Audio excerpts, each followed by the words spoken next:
Alright, you tool addicted maniacs, I recently uploaded the Kaiweets all-in-one cable tracer and multimeter kit full-length video. But I'm also cutting that video down into two sections. That way we can focus on just the multimeter itself and just the cable tracer. And in today's video, we're focusing on the multimeter. What you're looking at is everything that comes in this all-in-one kit. Now, when both of these devices are used together, it's basically an anti-interference cable tracer kit. The multimeter can be used manually or auto-ranging. It is a true RMS 4000 count multimeter. Now, this does have a Cat 3 1000 volt or Cat 4 600 volt safety rating. And here you've got your data hold button. It's also got a backlight which you can press and turn on. There's an auto shut off feature. The transmitter power button itself also acts as a light button for the light that's built into the back of the multimeter. Working somewhere and want to set down the multimeter to look at the screen, it does got a kickstand that's built into the rear plate. A multimeter is basically used to measure AC or DC voltage, current, ohms of resistance, continuity, capacitance, frequency, hertz, diodes, and temperature. And those are all things I'm going to go ahead and show you how to use on this one device. These are going to be your Cat 3 test leads. You got one gray and red, gray and black. Gray goes on common, the red goes on input or amps. Most of what you're measuring will be put on input. You want to remove the insulated cap covers whenever you're getting into certain situations, otherwise you want to leave them on there. Now we'll go ahead and turn our meter on and activate the backlight on the screen. That way we can easily see what we're looking for. When you first turn this on, it's going to be on auto ranging mode. If you want to operate this manually, you use the left or right arrow button and select which measurement you're going for. You can also hold down either one of those arrows for about 2 seconds and it will return to auto ranging mode. Now I'm going with manual mode and I'm choosing DC voltage so we can check this battery. We got black on negative, red on positive, and it gives us a voltage reading, which is basically 1.4 volts out of 1.5, so this is good. Now I'm pulling off these protective caps to check a receptacle. I'm using the arrows to take me over to voltage, but this still says DC voltage, so I need to press in on the button again so it will rotate to AC voltage. And once I'm in the correct gear, I can check this receptacle. You always want to connect your neutral or ground lead and then your live lead. As you can see, we're getting a correct AC voltage reading for this receptacle, which is 123.7 out of 124. Then remove your live and your ground lead when disconnecting. Now we're switching over to continuity, which means it will beep if there's a continuous path. So if you put one lead on one end of a wire and the other on the other end of a wire and it's a solid piece of wire, it'll beep. If the wire's got a break in it, it won't. Now if I set this back to auto ranging, that means it'll automatically choose the measurement that I'm needing for the task that I'm doing. As you can see here, we're putting both these probes together and it should beep. That signals that it's got good continuity. We're also going to check this battery on DC voltage. It should automatically read the battery, which is 1.393, so it's correct. Now let's try AC voltage and see if the auto ranging works on it. And it's correctly reading 124.5 volt. Now whether you choose to use this multimeter as an auto ranging multimeter or a manual multimeter, you're still going to get the same result. Now we're going to try some temperature readings by breaking out the thermocoupler. I would recommend going ahead and turning on your multimeter and then setting it to Celsius or Fahrenheit. Now once you pull out the thermocouple probe, you want to insert the positive pole of the K-type thermocouple into the input jack and the negative pole into the common jack. Afterwards, you're going to want to take this probe and stick it wherever you're taking the measurement at, whether it's a refrigerator, a glass of water, and then you'll access your multimeter screen and choose between Celsius and Fahrenheit. Now I'm standing here holding the thermocoupler inside this apartment directly in front of the thermostat, and as you can see, it's reading 66 degrees Fahrenheit here and 66 degrees on the thermostat. So it is producing an accurate reading. Now let's try putting it in a refrigerator. Mind you, this is with the door open, and it still gives us a reading of 45 degrees. Now if I was to close the door and leave it in here for a few minutes, it would give me a more accurate reading of what the temperature is like inside the freezer. So if you think your refrigerator or your freezer is not working, a tool like this could help you verify that it is or is not working correct, and that could save you a lot of money not having to replace your groceries on a whim. Another appliance everybody has inside their homes is going to be an oven or a stove. Whenever these top burners don't seem to be working, you don't want to hire an appliance repair technician to come out and check them when you could check it yourself. You can go down to your local hardware store or Lowe's and buy one. Sometimes they'll have a big blowout on the side of them like this one does to let you know that it's bad. Other times they won't, so you need a multimeter to test them. Now we're taking this, I'm going to put it on manual. I'm going straight to continuity, and this should have a solid loop all the way around, and if it does not beep, it tells me that it's burned out, and that's obvious because of the blowout in the side of it. Another way you can test these is by putting it on ohms of resistance and see how much resistance it's got. If it does not work, you're going to get 0 OL, open line, like you've got right here, letting us know it's a blew out on the side of it, it's not working, it's bad, you need to replace it. Now let's test a good one to show you what I'm talking about. I'm going to hop back over to continuity, and we're going to put our probes on it, and whenever it reads good, it's going to beep.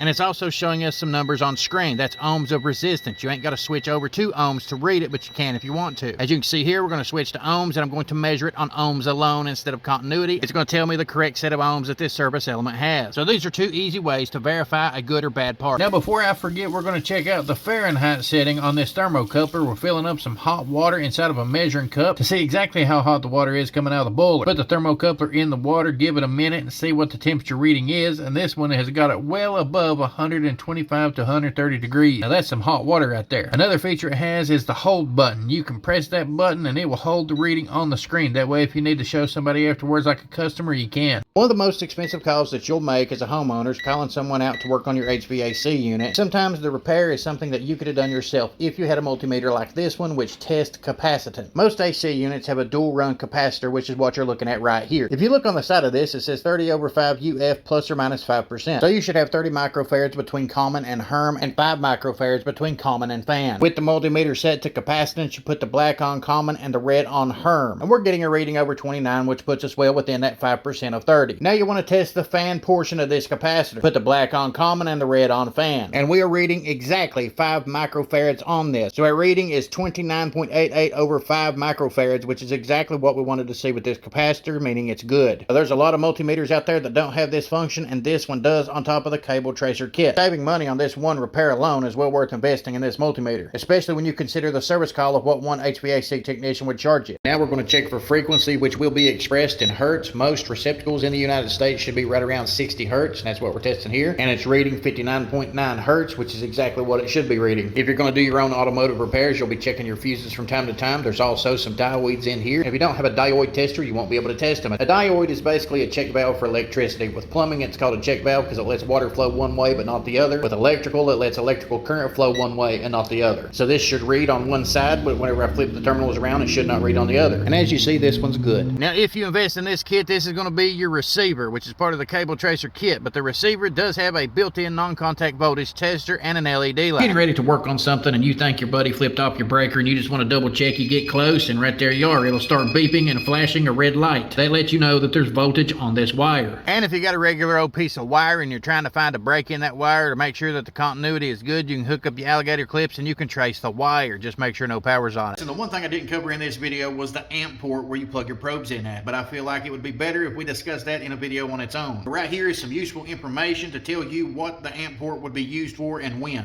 In order to get my official opinion on the functionality of this multimeter, you got to check out the full-length video. But we are going to be testing this tool in the trade, so you can pop that clutch, subscribe, and follow along and see how it holds up in the long term. Comment down below with your feedback if you have this multimeter, or you can check the links in the description box below to get yours today.